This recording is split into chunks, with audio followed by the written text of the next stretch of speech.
Coming off of a game against the Raiders on Thursday Night Football where the Broncos won 10-7, the offense struggled and Bo Nix threw 2 interceptions. The media at large, with clowns, myself included, said this Broncos team and Bo Nix would hold them back. Instead, he clutched up playing against the Kansas City Chiefs to get the Broncos to 9-2, and right there, tied at the top of the conference. And no more this season will I say, until maybe a playoff game, that Bo Nix will hold the Broncos back. Instead, he's giving them a real shot at the Super Bowl. So here we are, new segment. I love it. It is called Play of the Game, and we are going to delve into the biggest play of the game, break it down. This point for the Broncos, this was 19-19 in the fourth quarter, 54 seconds left in the game, 2nd and 8, and they had just run the ball for 2 yards. And I think one thing about Bo Nix that's been so impressive, or that was so impressive this game, so at running back, right, they either have R.J. Harvey or McLaughlin, and I believe this is R.J. Harvey. And what they've normally been priding themselves in is just running the ball downhill, using this offensive line and being able to just attack a defense. Now, a couple of things. The Kansas City Chiefs defensive front has been very good all game against the run, and I don't even really believe in this situation they're believing that they're going to run the ball, because the Broncos up to this point, oh, here we go, my drawing skills, they have run for, look at this, 59 yards on the ground. They haven't been able to run it effectively. They've ran it 21 times, right, in that, and they average 2.8 yards per carry. So those are the numbers in this game. So they're not going to do that. They're not going to run the ball. That's not going to be the plan. Instead, because they had already run it on first down for 2 yards, they were running it, trying to take down the clock, given the fact that they were in this situation. What they will look at, though, is out here, you know what I mean? What they clearly were getting was just straight man coverage, right? So you get man coverage out here. You get this tight set formula here. This guy on the Chiefs, this is Watson, very good corner for him. He's confused. He's wondering who he guards because of this tight situation. This guy's pointing as well. But they're going to basically have him up. They're going to be matched up man-to-man. And Bo Nix has to just make a perfect throw. Now, it's also big as well. This offensive line been pretty good throughout the game. Only left 2 sacks in this game. To be honest, one of their kind of lower-end games, this offensive line came into the week as the number 1 offensive line as far as sacks allowed. They normally allow only less than 1 a game. And Bo Nix, by the way, this entire game, this guy, I mean, let's just, we haven't highlighted it enough, I feel like. Bo Nix, he comes in at this moment. He's 24, right, for 36. And I don't have enough room to write 36. And he's already thrown for 200 and, let me do some quick math here, 60 yards passing through the air, right? So this is the only way they've been effective. They haven't been able to run the ball. Their defense has been great, but he's been really cooking, letting it, whoops, sorry about that. Let me put him back in the box there. Letting it really just fly, letting these passes go. There's been a lot of him rolling actually outside of the pocket, making things happen. But now in this situation, what you're going to get is just a straight drop back. And as we run it here, I mean, he throws one of the best passes I've seen all day when you look at this, because what you're going to get is you're going to get kind of like a crisscrosser, and then this guy's going to run up. He's going to be manned up here. The guy pointing, he's there. He's going to run up. He's going to cut out. What Watson actually does, he follows it, stays outside of it, right? Your help is inside. So he's helping you in this area, but outside, that's where kind of the green grass was. That's where they wanted to go. But the way Bo Nix throws this ball is he actually throws it somehow right in there, guys. In X marks the spot. So what you're going to see is as this guy, and we're going to redraw it one last time for you, as he comes over, he's actually open inside here toward this guy, but the ball has to be fit in on a spot. And I mean, my goodness, the throw that Bo Nix makes, considering the situation, it's against the Chiefs. It's 19-19. It is 2nd and 8, and he has to make an absolutely perfect pass. And just look at where he puts the ball, man. It doesn't get any better than where he throws this. He throws it right where we talked about, right in there. Guys, let me draw this again. He isn't open. This is not open by any stretch. The corner, great defense. You got the outside shade. Now, this safety could be down a little bit, but Bo waited for him to be out there to throw it literally right there. You see it's Franklin on the catch. He's turning back to look at it. And, I mean, that throw right there, drop in the bucket. It doesn't get any better than that. I'm going to be honest with you. Like, look at the placement. He's not open. He's not open this whole time. He reaches up. Now he puts the hands up late, which is helpful. And Watson, he's still looking for this corner route because that's the route. He's running the route correctly on defense. But where Bo puts it, I mean, he has absolutely no chance to stop it. And it is incredible stuff. And we'll get it from another angle as Bo. All he is, man, first off, again, shout out these guys. Great blocking, right? You get the protection. You got Chris Jones here. That's your threat. Now, none of these other guys really extremely great pass rushers, but they do block it up. I actually wonder now, looking if they max protect on this, just meaning that, yeah, they do. So what you're going to see is they actually block in this tight end as well. So you have 1, 2, 3, 6 guys blocking, including Harvey. That's your 7th. But that puts you in if you count up here, I guess you have 6 guys, including the quarterback. It's 8-6 down here.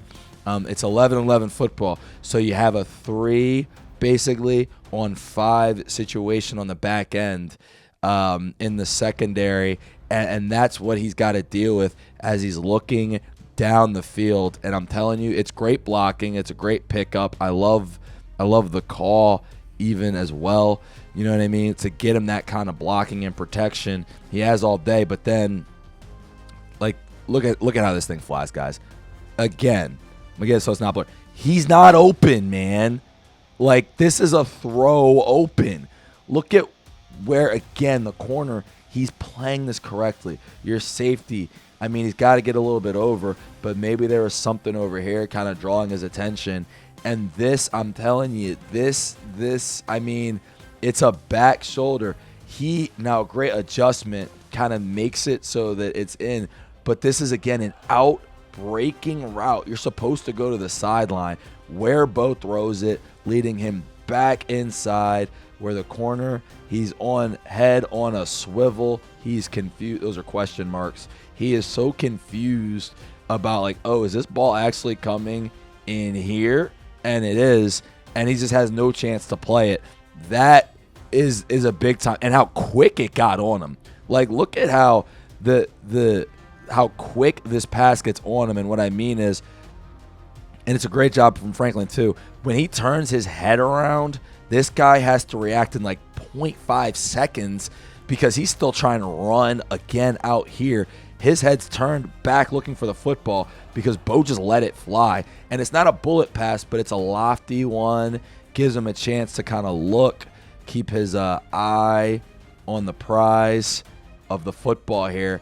And that, what it creates, man. I mean, I'm telling you guys, I'm 3 games in. I've watched Josh Allen throw a great pass, but under the circumstances, to take down Patrick Mahomes and this Chief and Spags and tight coverage to go for the jugular and make that throw, I haven't seen a better pass so far all weekend. What's up, guys? Welcome to the Lumia Sports Podcast. Please give us a sub, a like. We appreciate the love. Check out some of the other videos on this site. We have lives where we posted the previews and playlists where we do every single team. So Mile High Club, check that out. Orange Crust Crowd. Now, back to the video. So many components of this Broncos win were huge, but right now you got to look at the biggest one. They are currently the number 1 seed in the conference. Now, the problem is when you look at the Colts are sitting here as the number 3 seed, and they did lose to the Colts. That's a tiebreaker. The Colts are on a bye week, I believe, this week. So we'll see what happens, obviously, when they get back into play. Now, if the Colts win, they go up over you, and there's not really much you can do. You would need the Colts to eventually lose a game. But other than that, you get some of these other teams, and we'll break it down. But divisional-wise, you're getting a little bit further away from the Chargers, right? A little further away from Kansas City. Those teams, 7-4, 5-5, big time, you know what I mean? Big time win for the Broncos at 9-2. You're right. I mean, the top of the AFC, it's a weird AFC, right, that we weren't really expecting. But Bo Nix, Drake May, and this Colts team with Jonathan Taylor and Danny Dimes. And by the way, Mike Vrabel with the Patriots as well. I want to give him a shout out. That is what we're seeing right now. And the Patriots and Broncos, to their credit, where I think both these teams are very similar, they have both now beaten the other teams. When you look at the other powerhouses in the Bills, the Patriots took them out. And you look at the Chiefs now, for the Broncos to go out there and win that game, huge. Just one where, I mean, you know, it's hard to put into words kind of what that win means for them. But just the fact that even last year, you know, Sean Payton called him out. He said we would have loved our matchup in round 2 against the Chiefs. The Chiefs were ready. The Chiefs were off of a bye week, and still they could not beat the Broncos. I can't say they had no answers, but they couldn't beat them. And when you look at it divisionally, again, these are the big things you want to look at right now. You got to look at the, where is it? The divisional records. Oop, here I am. Divisional records. That is big. Now, why that's big, 2-1, you still are a little bit behind of the Chargers' great 3-0 pace, but it puts you up there, right? Like the Chiefs. Sorry, I'm going to erase that so you guys can see it. But the Chiefs, if you look at that divisional thing, they are 1-2, and that is big with the tiebreakers. But at this point right now, all of that even being aside, I know that they're zombies and we think the Chiefs, all this, that's the big thing. You're 2 wins up on the Chargers with another opportunity to play them. And if you go out there, beat them, you can kind of equal this up, right? Because you're only lost in the division coming to the Chargers. And the Chargers are falling apart right now. You see them with no Joel Alt. And the Chiefs, I mean, they just keep losing games. So you're in a great spot right now to at least get home field advantage. And currently, if you get the Colts to kind of slip up, you're in the catbird seat for the number 1 seed in the AFC. And now when we look at the Broncos' schedule, man, I think I look at it completely differently, right? I've been teetering all year, right? So you go out, you beat the Titans by 8. Bo Nix puts a lot of pressure on himself. Tough loss to the Colts. Again, leveraging penalty. That was crazy. Look at their losses even. Lost to the Colts at 8-2. You lose to the Chargers, who were 7-4, and at that point, they didn't have Joe Alt actually for that game. But Herbert just played an unbelievable game. Bo was a little bit off.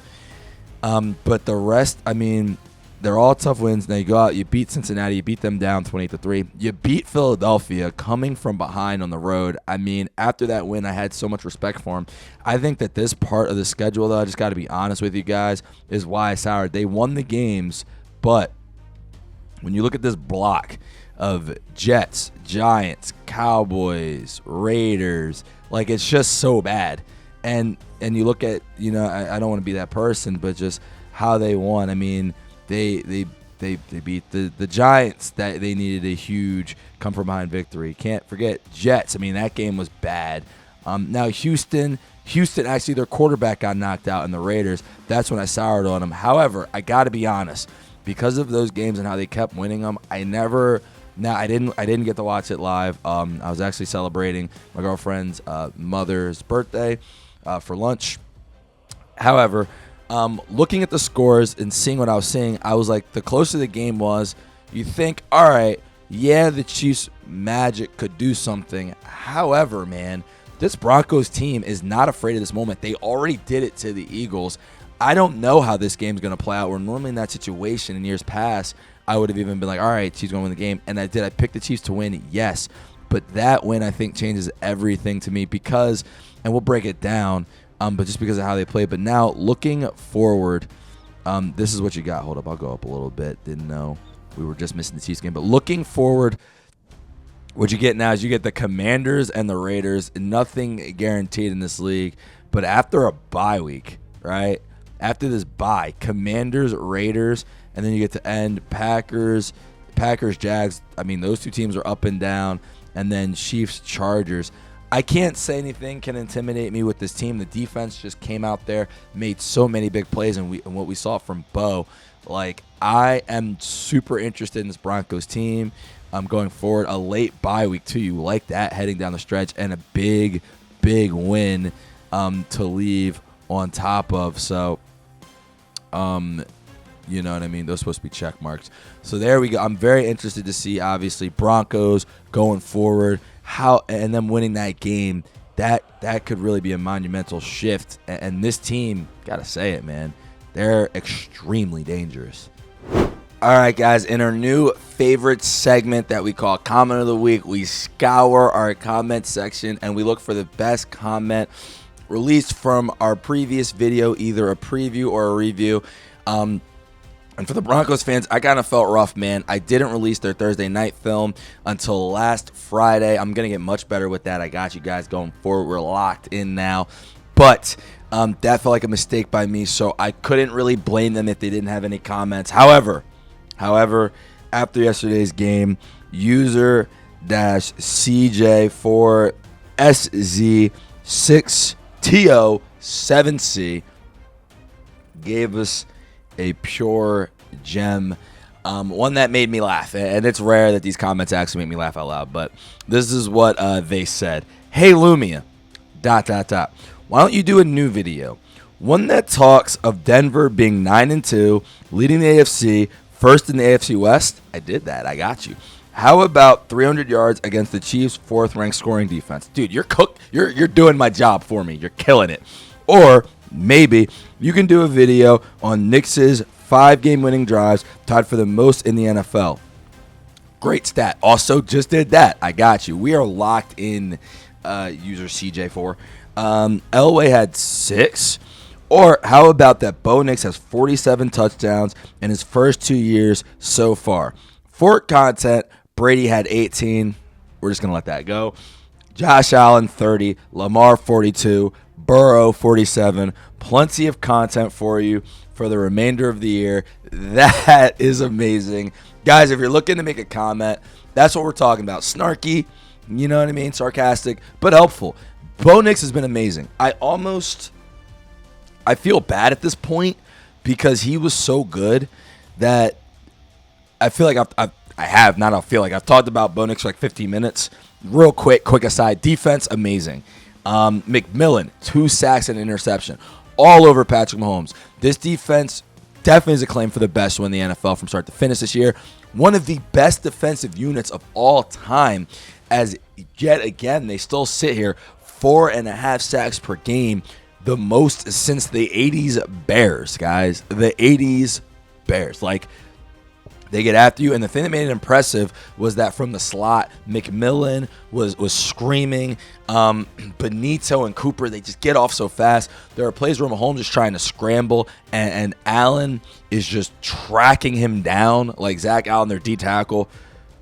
I mean, that defense, 29-45, forced. We did see the Bills do similar things to them, but this was even more impressive because they forced 2 3-and-outs down in the game. They had a 3-and-out, just sent us, and the screaming blitzes and the times. 3rd and 1, Mahomes looking around, nothing open because the defense on the back end is so tough. Remember, you got Surtain back there, Riley Moss, and again, I got to give the Broncos credit for this, man. They were getting flags against them as it happens against the Chiefs. Just tough PIs. One that took away a pick 6 illegal contact that, watching it condensed, I didn't see, but the announcers seemed to think, all right, this is kind of wrong. Like, the Broncos defense was amazing in this game and played just as well as Bo Nix did. It was really a team effort, and that's why they're Super Bowl contenders. Like, this defense combined with the offense. But to user CJ's point, Bo Nix was amazing. I mean, and this is the thing. I didn't put it all on Bo Nix. I put it on Sean Payton because he came into this league as a master script setter. That's what the Saints made so devastating. Like, he would script out the first 15 plays. He made it popular. Now, I think Bill Walsh did it obviously as well, but just from as I was growing up, he was the guy seen as this is the best script caller in the league, and how important that was. And we don't even talk about it enough now. But that first drive for them to come out there, and Bo Nix too, but sacked on first down, right? They came out trying to throw without Dobbins. By the way, your best running back now out for the year. You got to completely adjust. You have to become more pass heavy. RJ Harvey, he kind of dances around the holes a little bit. I like McLaughlin going downhill, but Harvey's more of a receiving guy. He's more, he likes it in space. That's just his running style right now. And I don't know how that's going to jive with the team going forward because they do like to be physical and run downhill. I think McLaughlin is going to be better in those situations, but that just is what it is. But the adjustment was 2nd and 16. Boom, play action fake, roll out, boom, 8-yard pass. 3rd and 7, quick out route to Franklin. I'm telling you guys, that is what we haven't seen from the Broncos. It ended up becoming. That could have easily been a 3-and-out. When you get sacked on first down, not at all would have been his fault. He got screamed at. It was a play action fake. He had no chance, Bo Nix did.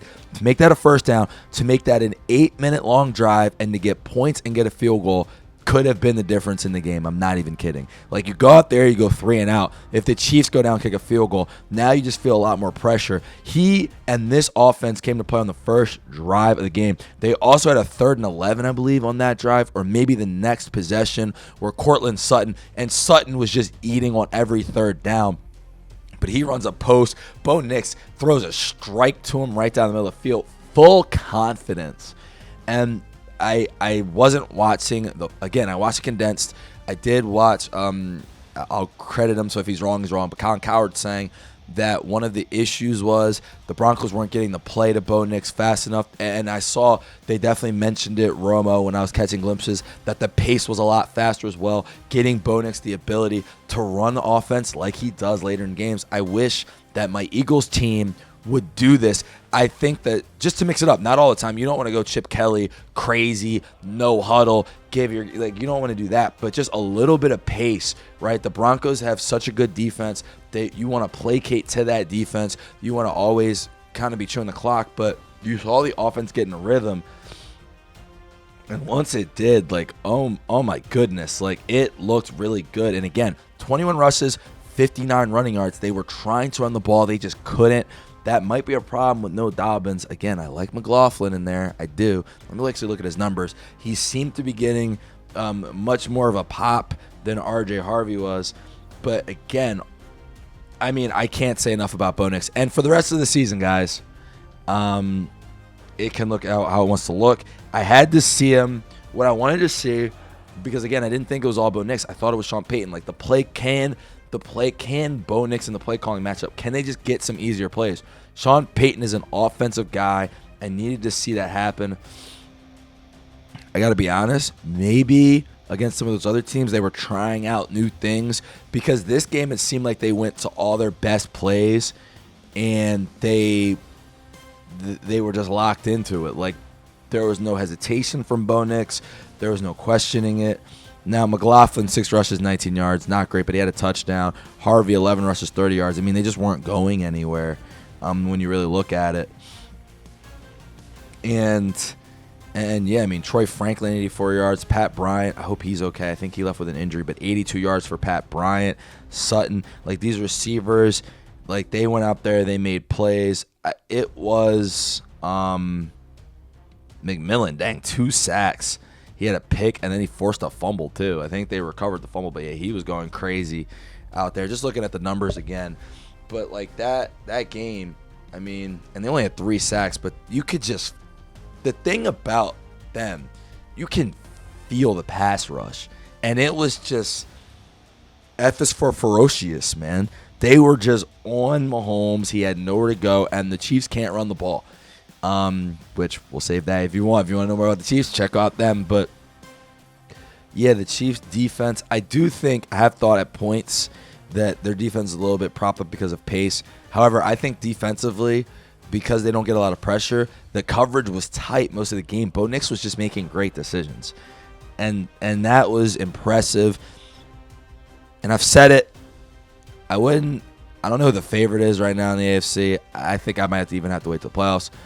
But just based off of what we've seen, right, this year, I'd have to say them and the Patriots look like the two best teams in the AFC. Crazy, both led by second-year quarterbacks, coaches who revitalized the team. But this Broncos defense is just so good, man. And again, getting 2 3-and-outs. Vance Joseph at D coordinator, sending pressure and not being afraid of Mahomes. Not saying, because we've seen teams with great pass rushes just say, all right, we'll bend, don't break. He was like, nah, we're going to go out there and we're going to make plays.